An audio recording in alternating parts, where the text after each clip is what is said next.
जहां आज आपको गुजरात में वोटिंग से 3 दिन पहले हिंदुत्व की राह पर तेजी से घूमे चुनाव की राजनीतिक दस्तक हम दिखाएंगे गुजरात का साम दाम दंड भेद, जहां गुजरात में 2002 के बाद की स्थायी शांति याद दिलाई जाती है। बाटला हाउस एनकाउंटर के साथ आतंकवाद और तुष्टीकरण याद कराया जाता है। सवाल उठता है कि 27 साल तक जहां अकेले बीजेपी का शासन है, वहां अब भी पुराना दांव, पुरानी बातें, पुराना कार्ड क्यों? राजनीतिक जानकार कहते हैं कि बीजेपी सिर्फ जीत नहीं चाहती, बल्कि रिकॉर्ड जीत हासिल करना मकसद है। इसीलिए अब चुनाव में आतंकवाद भी याद करा रहे, सर्जिकल स्ट्राइक भी, बाटला हाउस एनकाउंटर से लेकर 2002 का सबक भी। गुजरात में योगी आदित्यनाथ प्रचार के लिए पहुंचते हैं। बुलडोजर आता है, निशाने पर अरविंद केजरीवाल और आम आदमी पार्टी। आम आदमी पार्टी का नमूना आया है ना यहाँ दिल्ली से। यह तो आतंकवाद का सच्चा हितैषी है। असम के मुख्यमंत्री गुजरात में प्रचार करते हैं। राहुल गांधी की बढ़ी हुई दाढ़ी की तुलना सद्दाम हुसैन से होती है। आपका चेहरा सद्दाम हुसैन जैसा क्यों होते जा रहा है? बीजेपी का गुजरात में घोषणा पत्र आता है। कट्टरवादी सांप्रदायिक तत्वों से निपटने के लिए एंटी रेडिकलाइजेशन सेल के गठन का वादा होता है। एंटी रेडिकलाइजेशन सेल बनाया जाएगा। प्रचार के दौरान गुजरात में गृह मंत्री 2002 की याद दिलाते हैं। 2002 के सबक से स्थायी शांति का माहौल याद कराते हैं। वो पाठ बनाए कि 2002 પછી 22 તે હજી કોઈ ડોકું ઊંચું નથી કરતું ભાઈ। ગુજરાતમાં શાંતિ સ્થાપી કર્ફ્યુ વગરનો પ્રદેશ બનાવવાનું કામ આ ભારતીય જનતા પાર્ટીએ કર્યું છે। और फिर वोटिंग से 2 दिन पहले गुजरात के चुनाव में प्रधानमंत्री याद कराते हैं तुष्टीकरण का इतिहास। कांग्रेस की सरकार आतंक को नहीं, मोदी को टारगेट करने में लगी रही। आप याद करिए, दिल्ली में जब बाटला हाउस एनकाउंटर हुआ तो कांग्रेस के नेता आतंकियों के समर्थन में रोने लगे, रोने।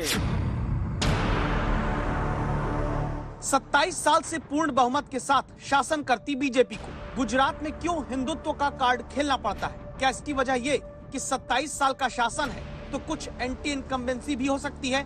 रिकॉर्ड जीत का लक्ष्य है तो बीजेपी कोई भी चूक नहीं करना चाहती। 32 साल बाद चुनाव त्रिकोणीय है तो बीजेपी अपना वोट किसी तरह भी कटने और बटने नहीं देना चाहती।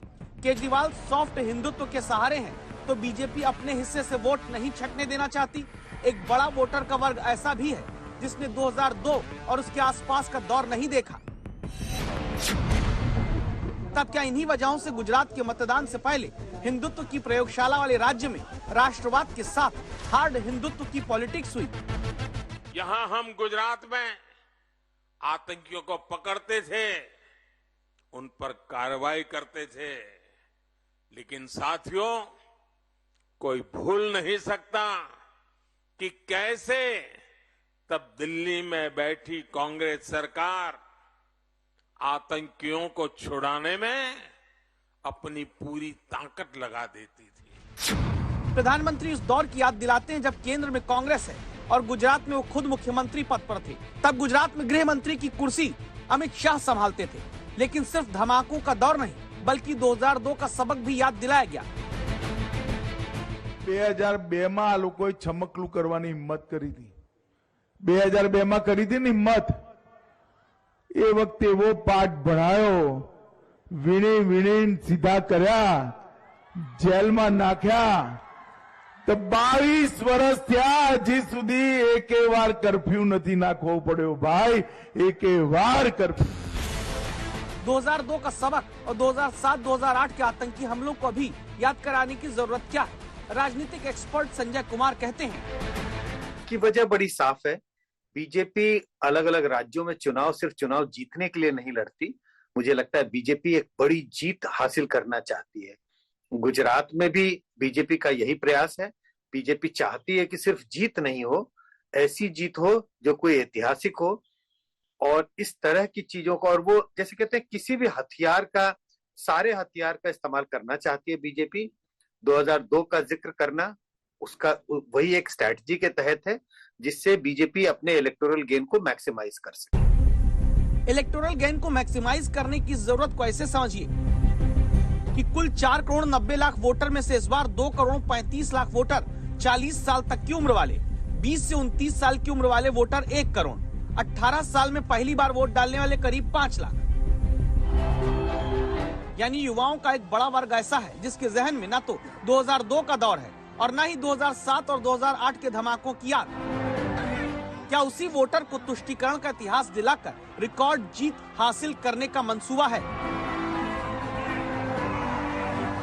कांग्रेस आतंकवाद को भी वोट बैंक की नजर से देखती है, तुष्टीकरण की दृष्टि से देखती है।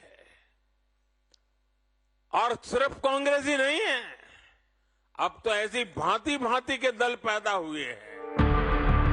2017 में बीजेपी और कांग्रेस के बीच कुल वोट का अंतर 23 लाख रह गया था। क्या उसी अंतर को और बढ़ाने के लिए कांग्रेस का दौर याद कराया जाता है? इन चीजों का इस्तेमाल इसी के लिए किया जा रहा है जिससे वो जो कहते हैं ट्रम्प कार्ड है बीजेपी का, आखिरी हथियार है। ये बीजेपी का अपना नजरिया है देखने का, और वो चाहते हैं कि वोटरों को ये बार बार याद दिलाया जाए कि भाई 2002 में क्या हुआ था। गोधरा कांड हुआ, तमाम तरह की चीजें हुई, देश के अलग अलग जगहों में हालात अच्छे नहीं थे, और इसके लिए जिम्मेवार कौन थे? इसके लिए जिम्मेवार एक खास समुदाय के लोग होते थे। इसी के लिए बाटला हाउस का जिक्र हो रहा है, 2002 का जिक्र हो रहा है, और मुझे लगता है आने वाले समय में कुछ और चीजों का अगर जिक्र हो तो कोई अचंभित होने की बात नहीं है, कोई आश्चर्य करने की बात नहीं है। सड़क, बिजली, पानी, रोजगार, शिक्षा, स्वास्थ्य, ये तमाम सारे जो जनहित के मुद्दे हैं ये अब उठने लगे हैं। और अब चूंकि 27 साल से भारतीय जनता पार्टी की सरकार है तो भाजपा ये भी नहीं कह सकती कि कांग्रेस को इसका दोष दे दे या किसी दूसरी पार्टी को दोष दे दे। तो ऐसे में हिंदुत्व के मुद्दे को, इन मुद्दों के ऊपर ला करके भारतीय जनता पार्टी, ये जो बुनियादी मुद्दे हैं जिन पर विपक्ष भाजपा को घेरने की कोशिश कर रहा है, कांग्रेस भी घेर रही है, आम आदमी पार्टी भी इन्हीं मुद्दों पर घेर रही है, उसको काउंटर करने के लिए, उसको एक तरह से प्रतिरोध करने के लिए भाजपा जो है हिंदुत्व का ध्रुवीकरण कर रही है। यानी बीजेपी 127 सीटों से ज्यादा का लक्ष्य हासिल करने के लिए अपने सारे अस्त्रों का प्रयोग वोटिंग से पहले कर रही है, ताकि नरेंद्र मोदी अमित शाह के गृह राज्य से जीत का जब संदेश जाए तो उसका असर गुजरात के आगे के चुनावों पर पड़े, सिर्फ गुजरात में सीमित न रह जाए।